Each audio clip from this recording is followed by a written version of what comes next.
hubungan dengan persoalan kecerdasan. Baik, saya persilakan Dr. Tauhid untuk memaparkan pemikiran-pemikirannya. Saya nggak nyangka ada membawa otak justru. Membawa otak.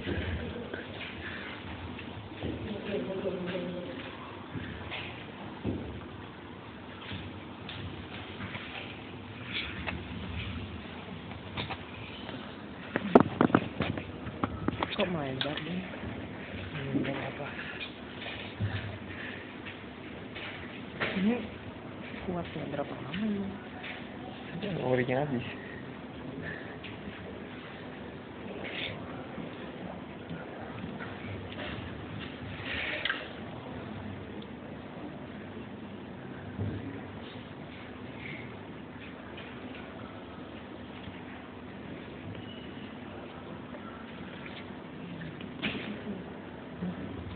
Ini kayak dokter sakit kayak gini, keliling-keliling. Jadi terlalu Enggak juga sih. Ada sisa senangnya. Ya kalau tim panitianya baik, kalau timnya buruk ya pengalaman buruk buat kita. pernah nggak dibayar gitu? Ya bukan nggak dibayar sih. Nggak sesuai kebijakan. Nah, jadi kita tuh pernah, bukan kita sih dokter itu perjalanan jauh, dijemput dari pagi sampai sana siang, kan udah tahu kan, langsung bermisi habis itu nggak dikasih makan siang, terus pergi langsung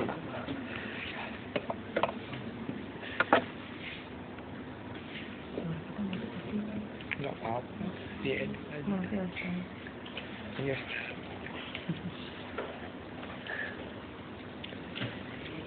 Udah siap.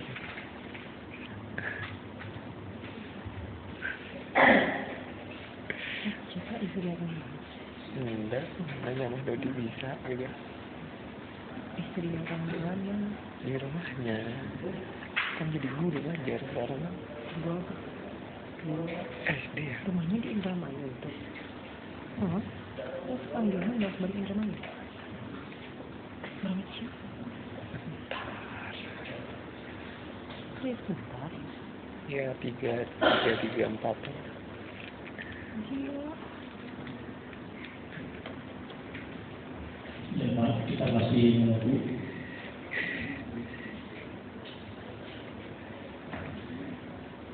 Masalah disiapin dari pagi sih. Biasanya gitu. Biasanya gitu. Jadi ngapain gitu. Gak mau desain nih kalau dari habis kanal nih. Jangan shortcut, gak bisa. Dokumen gak mau. Lo mau ya? Sip.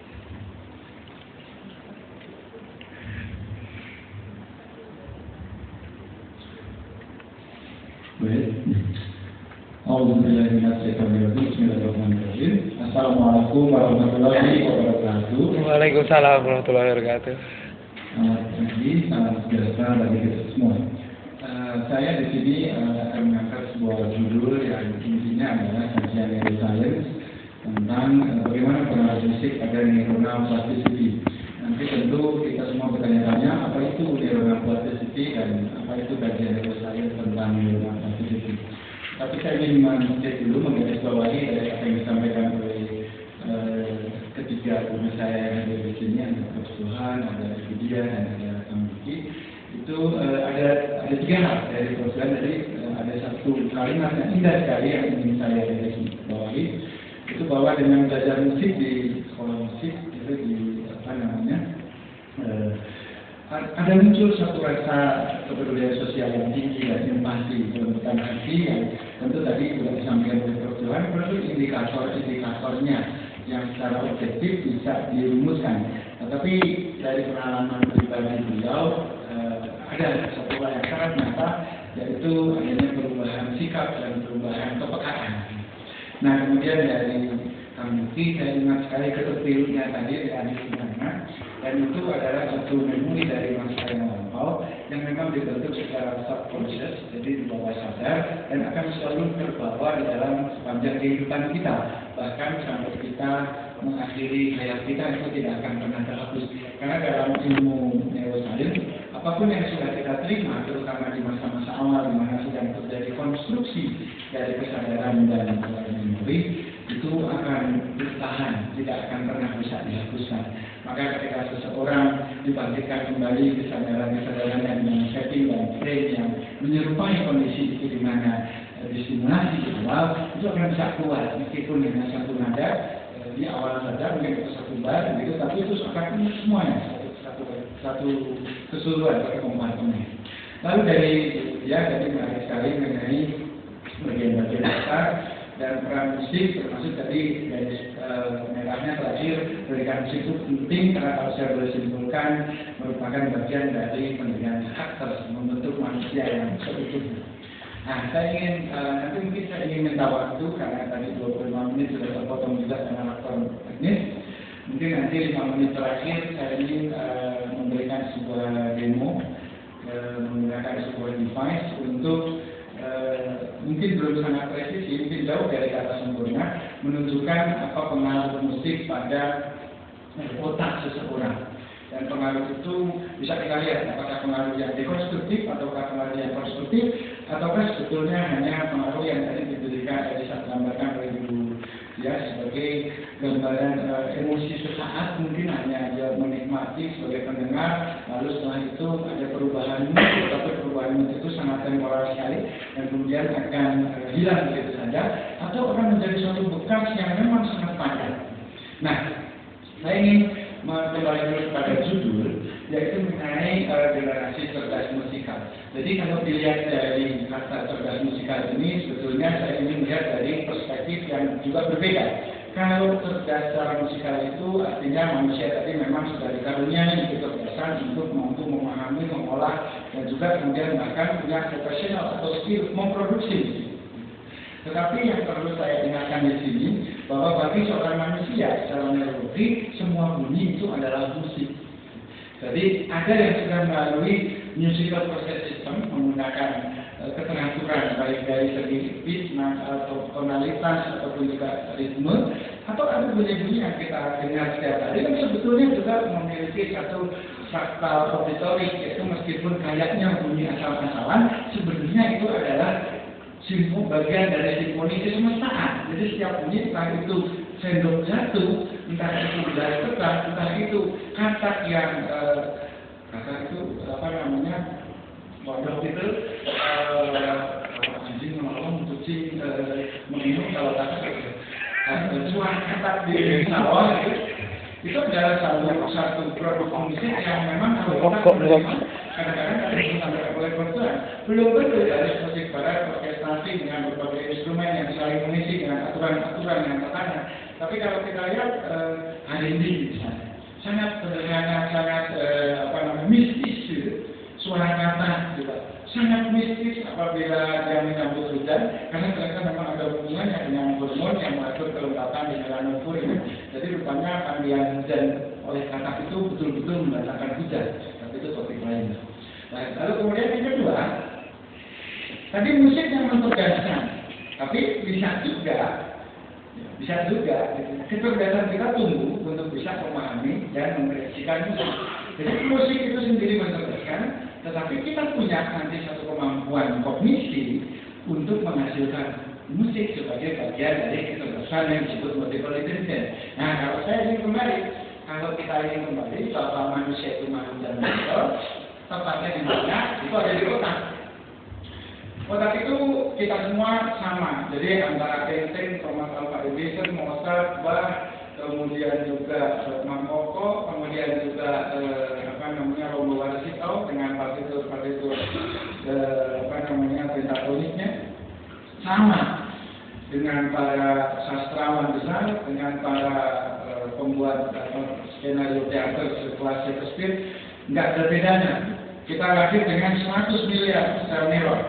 100 miliar sel neuron yang dilengkapi dengan jembatan sinaptikon, jembatan-jembatan yang menghubungkan antara neuron tersebut. Kalau neuronnya 100 miliar, kurang lebih jembatannya itu satu sel neuron itu bisa membina maksimal sampai sekitar 1 sampai 10 miliar lagi. Berarti bayangkan ada berapa triliun sel-sel saraf yang saling terkoneksi. Lalu tidak hanya itu, kerja daripada otak itu juga dibantu oleh aktivitas yang disebut dengan potensiasi, adanya gelombang listrik, dan juga adanya zat-zat kimia yang disebut dengan neurotransmitter. Jadi kalau kita berbicara musik yang mencerdaskan atau kecerdasan yang mampu menghasilkan musik, dan kemudian pada kecerdasan musik tadi kita ikut mencerdaskan lagi, kita berbicaranya pada aspek-aspek tersebut. Ada neuron, ada sinaps, ada neurotransmitter. Nah, kalau dilihat bagian-bagiannya, saya singkat pada cepat karena supaya kita bisa akhiri dengan demo. Itu kalau baru pada saat kelahiran awal, memang 100 miliar, sinapsnya baru 15.000, belum sampai miliaran. Kenapa? Karena belum distimulus. Tadi menurut Gordon, stimulus pertama itu adalah auditorik. Bahkan manusia 3 bulan pertama itu tidak punya indera lain selain pendengaran. Disebutnya nanti ada satu kemampuan disebut sinestesia. Sinestesia itu apa? Di mana di talamus otak seorang manusia, baik disentuh, baik ada rangsang cahaya di mata, baik ada suara yang mendominasi di jalur nervus ke-8 atau auditorius, itu akan diterima melalui satu jalur nada yang disebut dengan sinestesia. Maka bunyi berwarna pun berbunyi. Maka ada asosiasi bahwa suara yang ada seperti ini atau seperti ini merah. Jadi bayi itu melihat dunia penuh warna berdasarkan bunyi yang dia terima. Maka ada beberapa pianis yang mengatakan saya bisa menikmati improvisasi permainan saya karena saya melihat pelangi ketika saya memainkan itu. Jadi dia sambil kejam itu dia bisa membayangkan ada lintasan spektral dari warna-warna yang melintas di otaknya gitu. Dan itu yang kita melihatnya sudah kayak orang tren, kan orang sudah di luar kesadaran. Dia sudah menggunakan gelombang otak yang didominasi oleh gelombang beta. Gelombang beta itu sebetulnya biasa ditemukan pada orang-orang yang melakukan meditasi, seperti orang yang sholat malam yang mulai pada tren Islam, ataupun para biksu yang ada di Nepal di Tibet sana, itu pada waktu-waktu tertentu berkontemplasi di malam hari saat Himalaya sedang mencapai suhu -10, mereka tidak pakai baju hangat, hanya menggunakan pakaian yang sudah ada. Kalau ibu-ibu melakukan tradisional itu dia berdiam dan tidak kedinginan karena semuanya dikontrol oleh gelombang beta. Baik, maka saya lanjutkan saja. Nah, dalam pengembangannya manusia itu mengembangkan 3 bagian utama dari otaknya, yaitu otak kadal. Otak kadal ini primitive brain, dia mengenali bunyi, tetapi bunyi-bunyi yang terkait langsung dengan kepentingan dan kebutuhan hidupnya. Jadi kalau Anda trauma pernah mengalami suatu kejadian, hampir terserempet kereta api, ketika ada karakteristik dengan intensitas dan frekuensi dengan ritme yang menyerupai, Anda langsung keluar energi dan takut sekali. Ini otak Anda yang bekerja bahwa ada bunyi yang sebetulnya bagi sebagian orang lain melenakan, gitu ya, enak, mungkin bagi elektron relatif, suara sambungan rel itu adalah itu yang diharap-harapkan, gitu ya. Senang sekali, itu menimbulkan gamma wave 20 sampai 60 MHz. Bagi seorang kondektur, bagi seorang masinis, senang. Tapi bagi orang yang hampir pernah ketabrak kereta api, itu akan memberikan pengalaman yang mencekam. Lalu pada perencanaan opera, perencanaan drama, teater musikal, bunyi-bunyi yang merupakan rata menimbulkan ketakutan atau trauma ini dimanfaatkan sebagai sound effect sehingga bisa menimbulkan pengalaman psikologis yang sangat berbeda. Kita masuk ke atau cekcokan di antara tokoh utama, lagunya juga sudah dibuat dengan menggunakan rentang yang memang mengguncang sekali otak kadal seorang manusia. Lalu kemudian yang kedua ada yang namanya limbic system. Di limbic system ini kita bicara soal amarah, benci, kecewa dan juga cinta. Maka musik juga dari suara apapun dari alam semesta itu akan memiliki satu reseptivitas atau tempat di sana di mana bisa mengguncang rasa kecewa, rasa sedih, rasa benci dan juga rasa cinta. Tapi kalau sudah sampai ke pendidikan musik, kita sudah berbicara rational brain, kita berbicara pneumostasis, itu ada pengkondisian, ada opera, ada proses bandura itu belajar sosial. Lalu ada juga teori-teori tertentu yang intinya adalah melakukan suatu manipulasi konstruktif. Jadi artinya ini konteksnya positif untuk menanamkan satu struktur. Maka tadi katakan ini kok mengamen tuh dikatakan satu independen, karena memang given manusia itu seperti itu. Tapi ternyata kalau untuk mengembangkan skill dan vokasi, belajar juga skill dan vokasi. Jadi saya seperti itu. Nah, ini tadi sudah dibahas oleh Ibu, jadi saya tidak akan bahas lagi. Nah, mari kita lihat.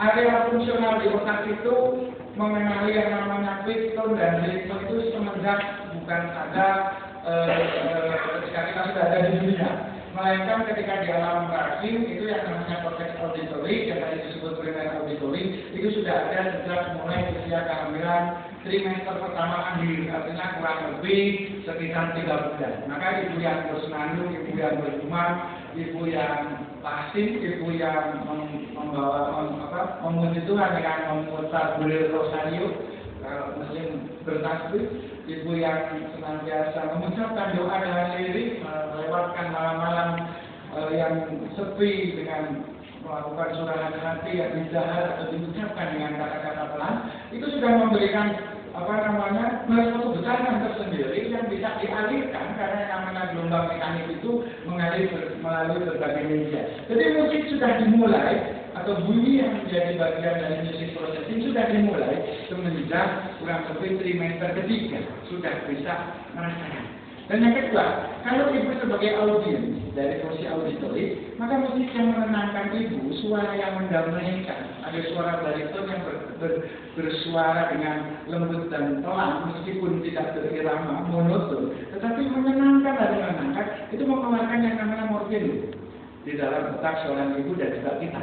Kalau morfin di otak ibu itu melewati plasenta seri, maka morfin itu akan membantu tumbuh dan kembangnya otak anak untuk lebih mampu menerima kebahagiaan yang sifatnya endogenik. Artinya dari dalam. Kalau sekarang banyak anak pakai narkoba, barangkali ibunya tidak bisa memproduksi morfin dalam proses kehamilan. Maka seorang guru piano seperti beliau, mesti anaknya itu penuh dengan cinta. Karena sudah penuh dengan endogenous morfin yang disebut dengan endorfin. Berarti yang bersangkutan bagi kita sendiri itu demikian. Maka salah satu treatment untuk mengatasi terjadinya adiksi pada zat-zat yang sifatnya psikotropika, belajar musik, minimal mendengarkan musik. Nah, ini daerah-daerahnya. Tadi dia sudah menyebut tentang amigdala. Saya ingin mengangkat satu hal lagi di sini yang namanya hipokampal. Hipokampus itu ketika masuk jadilah pengalaman kamu, jadilah pengalaman struktural.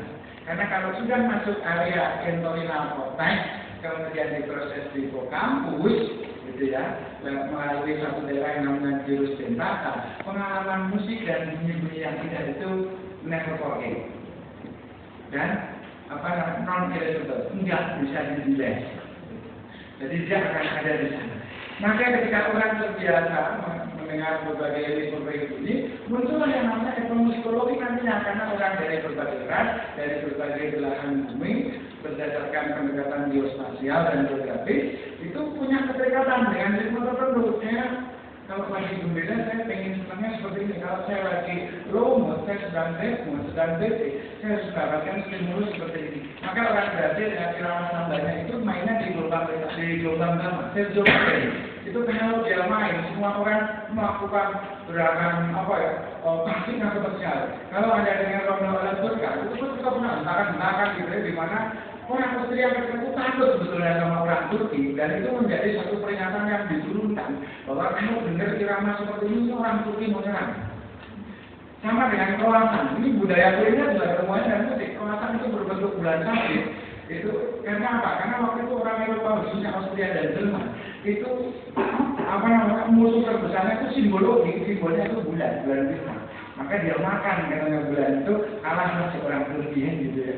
Jadi ini kompleks sekali kalau kita berbicara antropologi. Belum kita bicara musik Sunda, musik Jawa, banyak sekali. Nah, saya ingin melihat ini tidak usah dipelajari, saya aja sampai sekarang nggak apa kok gitu ya. Jadi tadi ibu mengatakan nulis akumbens itu kenapa kok orang kalau nulis akumbensnya kena?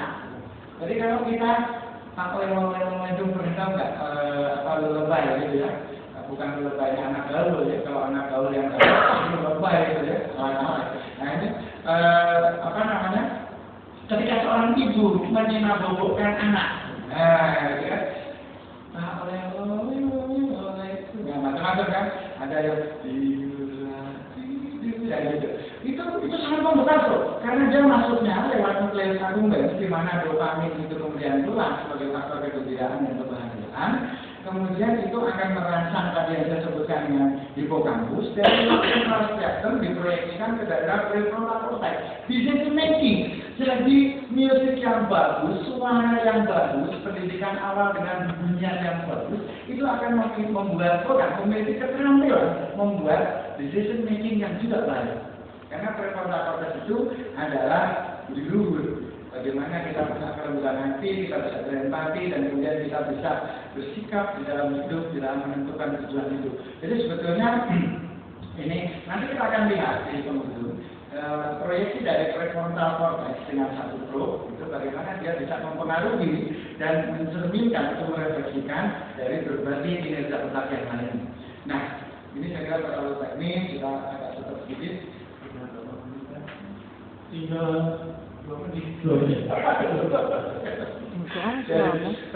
Jadi hubungan di waktunya 25 menit, saya ngerekam 21. Musik itu menceritakan romans filharmonik di kota kita. Dan kita bisa lihat ketika musik yang jadi begini, musik yang romantis itu belum tentu musik klasik, belum tentu musik opera, belum tentu musiknya Bach, belum tentu musiknya Krisdayanti, belum tentu musiknya Wali, kita nggak tahu. Karena apa? Ada preferensi awal. Jadi nukleus akkumbensnya dulu dan hipokampusnya dulu. Pertama yang ngetop dia siapa? Asli. Yang ngetop dia yang pertama adalah Edward Terstan. Kalau yang sapi itu. Seorang yang masih dengan yang ini tinggi pada saat proses persalinan ibunya mengatakan itu dimakan. Kalau kejebak di hutan, cuma tinggal bangkainya temannya doang. Maka preferensinya dia berbicara di rentang itu. Ketika dia tumbuh dewasa, beda dengan misalkan dia kan seorang dokter gitu ya. Nenek saya juga seorang dokter yang jelas tidak mengajar di UP. Dari itu disuruh meskan, maksudnya kita dengarnya pertama masuk langsung fokusnya gitu kan. Jadinya kita, wah kalau dengar pedas sekali. Tapi seorang ibunya ada ibu di poli gitu. Bu ini dengar Mozart dengan Beethoven bagus, orang dia anaknya pedas. Yang ada dia mual-mual. Karena preferensinya berbeda. Dia merasa tenang, nyaman, endorfin, serotoninnya keluar, kalau menceritakan dari keterangannya keluar, kalau dengar katanya kan, saya mah lebih nyaman kalau dengar kata pisuling, gitu kan. Nah, maka motopat, gebulitan, terus kemudian dari tentang yang berbasis tradisi, itu nanti masuknya di sini. Ini algoritma nggak bisa, ini nggak bisa, ini pembentukan memori nggak bisa, ini adalah kapan-kapan, ini fungsi auditorik yang studinya tidak dilakukan di sini. Ini fungsi ini saya tanya nanti alatnya seperti ini kurang lebih. Kita coba lihat sedikit. Nah, saya ingin memberikan gambaran sedikit saja. Apa itu plastisitas yang saya belum sampaikan adalah plastisitas. Nah, ini. Plastisitas itu adalah perubahan memulai fungsi daripada otak. Jadi kalau dari S1 baru lanjut, otak itu pada gambar yang ini. Hubungan atau koneksi sinaptiknya tinggi sekali. 2 bulan ketika dia sudah mendapatkan berbagai stimulus, terutama dari auditorik seperti sampaikan Dr. dan juga, maka dia sudah mulai terbentuk berbagai jaringan yang sifatnya memiliki fungsi khusus. 1 tahun seperti ini, 28 tahun karena terdistorsi. Maka dia memutuskan sirkuit-sirkuit tertentu yang dia anggap tidak relevan dengan tujuan hidupnya. Jadi musik itu menentukan tujuan hidup seseorang. Nanti kelihatannya pada usia 28 tahun dia mau kemana, dan dia seperti apa. Maka berbagai agama, coba lihat, dan semua agama gitu ya, memiliki satu ritual khusus gitu ya, yang memanfaatkan benar bunyi untuk merangsang bagian-bagian spiritual di otaknya. Nah, itu ada yang namanya wili, ada yang namanya gospel. Jadi kan punya rentang-rentang nada yang mistis gitu, rentang-rentang mistis. Nanti kita lihat. Nah, ini yang disebut plastisitas. Nah, Sampai usia berapapun, even 80 years old, itu 80 tahun, nggak masalah. Ternyata otak itu masih bisa nyambung, masih bisa regenerasi, masih bisa rekonstruksi. Maka orang tobat umur berapa saja bisa. Ya, nggak usah takut. Nah, musik memberikan arahan pada konteks plastisitas ini. Musik yang banyak menghasilkan serotonin akan menghasilkan apa? Apa namanya? Site tempat ketenangan diproduksi. Musik yang dinamis, yang begitu mengembirakan, pop song gitu, akan mengaktifkan site nukleus akkumbens. Kalau ini sudah teraktifkan, maka orang yang tadinya murung, orang yang tadinya antisosial, atau orang yang mohon maaf, sosiopatik, itu bisa berubah dengan musik, dengan suara kodok. Nah, kalau sebenarnya suara pabrik yang monoton menimbulkan satu efek traumatik menakutkan bahwa pabrik ini memakan lahan kita kena polusi, yang aktif apa? Amigdala, betul kata dia. Tapi amigdala itu kiri kanan.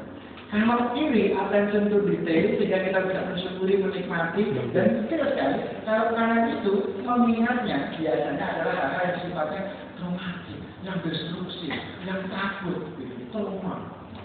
Nah, ini Anda mau mainkan musik apa? Maka musik otak pakai musik juga bisa. Ya kan? Nggak bisa pakai soplin, pakai musik aja. Baik. Jadi saya kira ini nanti saya dimarahi ini kelamaan. Saya ingin minta waktu sedikit. Bisa Kang Henry dengan ini saya dibantu teman-teman dari Biomedical Engineering. Sebentar saja, barangkali tidak waktunya. Silakan Kang Henry ambil kursi ada di depan sini. Dan ini bisa pakai ini deh, bisa ditayang di sini aja. Ini saya berikan introduction sedikit bahwa ini adalah